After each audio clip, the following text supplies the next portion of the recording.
going on, everybody? All one or two people out there, welcome to the joint, where tonight I've got my church warden loaded up with some Robert McConnell Mature Virginia.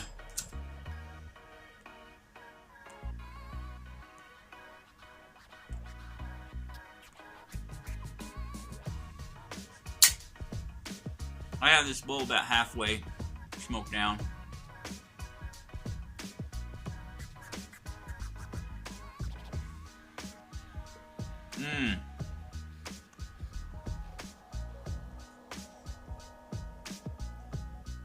It's pretty good Virginia. It's not terribly bitey like some Virginias can be, which is a plus in my book because bitey tobaccos, well, they kind of bite. Yeah. Anyway, tonight, man, I might need to turn my fans up a little bit. Tonight, I have my filament storage box out. I was just kind of looking through some stuff, and I figured it might be kind of cool to show some filaments and how they are stored, because a lot of people don't know A, what 3D printer filament even looks like, and B, certainly don't know the storage requirements or recommendations that come along with that. So I've got my storage box out here, plus you know, you can kind of get an idea of different colors and types of filament that are available for use that you can, you know, use to make all kinds of stuff.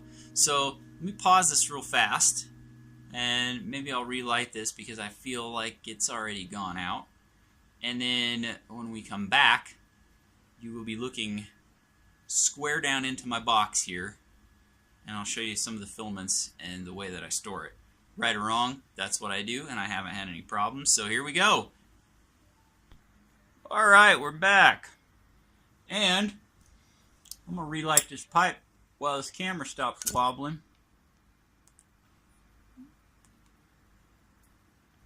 Alright, so here we are in the printer filament box. And as you can see, the printer filament comes on spools like this. And it almost is just like a wire. My particular printer takes 1.75 millimeter diameter filament. And as you can see, this is PLA.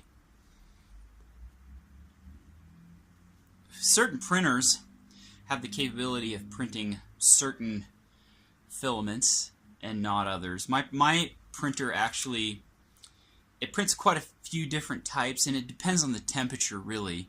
And usually it'll say on here, like here it says the print temperature's 205 to 225. Now for this particular stuff, I found it's better on the high side. Although if you can get it to print cooler, you'll have less warping issues. But just flowability, I found that like for this stuff here, for instance, 220 works pretty good. But this is my white PLA, and as you can see, I've been hitting that one pretty hard lately. This one is an interesting one. This one is wood, which is kind of interesting. Now, I think I've already showed a couple of things that I've made out of this. Again, it's the same, you know, thing. It's like, you know, this little strand of plastic that's 1.75 millimeters in diameter, but this is PLA, and it also has like wood sawdust in it. So when you get a print, you can sand it, you can stain it. It'll hold a stain, which is kind of cool. The only problem with this stuff is you have to print with at least a 0.6 millimeter nozzle, because the sawdust particles in here, as they go through the nozzle, if the nozzle is too small, they will get caught and they'll char, and then the nozzle will clog and you'll have a failed print. So I bought a 1mm nozzle to print this with, and I had some success with it, not a whole lot. As you can see, I did get stuff. I did hit this pretty hard. This spool is probably 3/4 gone already, and I probably got halfway through this spool before I actually had any success. So whether or not I use this again, I don't know. You know, it's not. I can't necessarily fault the Filament brand. It's just difficult because it has wood sawdust in it. The other thing is it's really brittle. Like if you just take this, most of the time it just breaks right off. So storing it kind of becomes an issue. You could either you tape it to the side here or something. I just kind of have it hanging because I'm not entirely sure that I'm going to use it ever again. But so there's wood, and this stuff is Tiance. Most of this stuff is Tiance that I get off of Amazon. So here is purple. It's a nice purple color. This comes from Inland. Again, this is PLA. I like to print in PLA. PLA is really easy to print with. You can get some really decent looking prints with this stuff. Got the blue. This is Tiance. The pink. The hot pink. This is Tiance. The orange. That's Tiance. The yellow. That's Tiance. I've got green. Tiance. This is black. Red. And gold. This gold stuff is really good looking. Let's see, which one of these? Red. I thought I had some more Inland in here.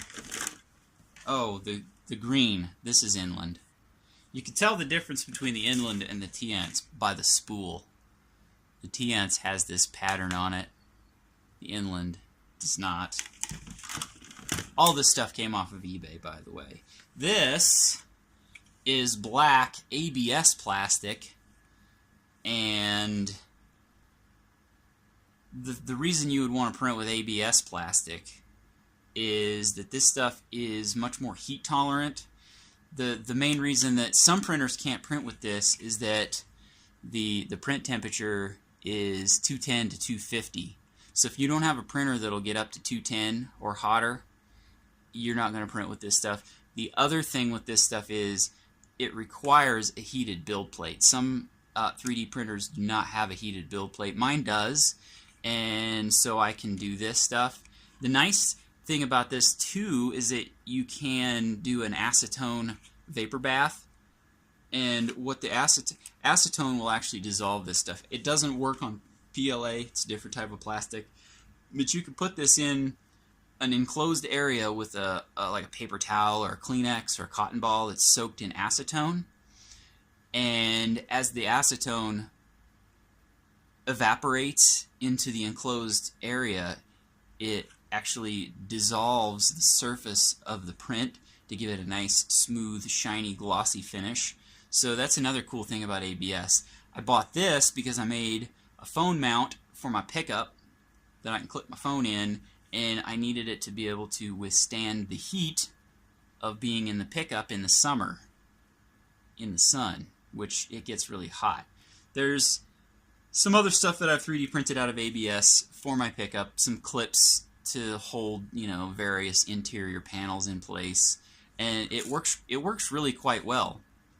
As you can see, I haven't used a whole lot of this. You know, the thing with ABS, it's a lot more difficult to print with just because of the settings that you have to have. It prints a lot hotter. You got to have the build plate nice and hot, and really you almost got to have an enclosure, because if you lose too much heat, this stuff will cool off and you'll have issues with layer adhesion. Like each layer that it prints, it'll print a layer, move up, print a layer, move up. Sometimes the bottom layer, the layer that it just printed, will cool off and move around, and then you won't get quite the layer adhesion that you would hope for. So that's where having an enclosure comes in nice and handy, just to keep it nice and warm, keep it from you know, moving around too much just due to thermal variance. But yeah, so there's the ABS, more of this. Now, this box, it's just a plastic tote. It doesn't seal airtight, but what I do, the thing with PLA filament is that it tends to absorb moisture from the air. So when you store it, you really want to store it in a nice dry area where it's not going to get too moist. And I keep it in the basement, which is not too terribly bad, and I live in Colorado, so it's not terribly humid here. But the other thing that I do is every time you get one of these rolls of filament, it comes with a silica packet. So I just throw those down in there, and then when I'm not using this stuff, it just sits in there, and I close the lid, and true, it's not perfectly airtight, but with all those silica packets in there, it's good enough. And honestly, I haven't had any issues with any of my filaments stored in here absorbing too much moisture. Not to say that at the rate that I use it, I could probably just store it out in the open air and it would be fine, because my 3D printer is pretty much running all the time. So I probably would go through this stuff way before moisture would become a problem. But just, for whatever reason, I have to go away on business or be out of town for a week, or, we go on vacation or something, I can know this is in here and it's closed up and I'm not going to have too many issues. So with that's my filament storage. Let me rotate this camera around and relight my pipe here, and then I got one other thing I want to show you before this video ends. So we'll be right back. Alright, and we're back. I keep letting this thing go out. I've been working on this bowl for a really long time now, at least an hour, and I'm halfway through it.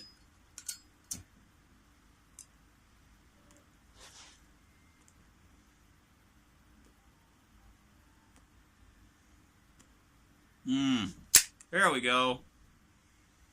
Alright. Get a couple puffs in here.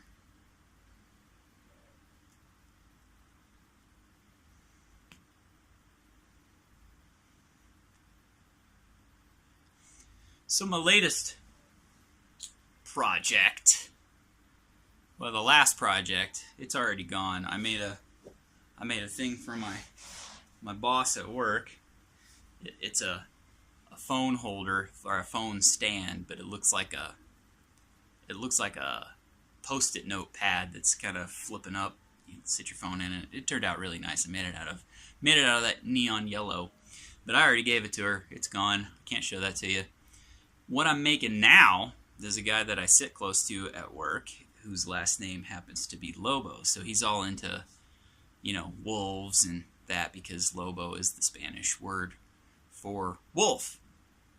So I stumbled across this thing on Thingiverse that just seemed like he should have it. So I'm working on printing that so that I can just deposit that at his desk on Monday. It'll be done on Monday. I've got most of it done already. So let's go have a look at that, actually. Pick you guys up and take you with me here. We got to move to a different spot down here in Justin's joint. Alright, here we go. So what it is this. It's a wolf howling at the moon, and it's going to be like this. And then here's the moon. Now the cool thing is, you got this wolf silhouette and this moon, and I'm going to try and see if you can catch this. Get my face out of the picture, that way it'll focus on this a little bit. You can see this, the moon is textured to actually look like the moon. The camera here doesn't do it justice. This thing really looks cool. And then the last piece of it is on the printer right now. It's going to be a rock and it has openings that this tab slots down into. And then there's another opening kind of slightly in front of it that this slots down into, right? And then it looks like there's a wolf howling at the moon. It's going to be pretty sweet. So let's see. Let's check on the progress of the last piece of this print. Right here. There's the rock. And let's see if I can catch it. You can see right there in the middle, that's where the moon will slot into. As the printer works its way. I probably set this with too much infill. I set it to 50% infill. That's probably, no, that's not probably too much. That's definitely too much for what this is. But, you know, whatever. Filament's cheap. And I want it to feel solid. I want it to be something that if it's moved around or if it's dropped, it's not going to be an issue. You know, if he drops it or shoves it in a box to move to a new desk or a new building, or God forbid he quits and goes somewhere else because weirdos like me are just randomly making him stuff, it won't break. I guess this piece here might be a little bit on the breakable side, but the thing with this is it's so thin that it's just flexible. It's not gonna break too bad. This one here has a little bit more thickness to it. And this one, to get the texture to come out right, I had to print it solid.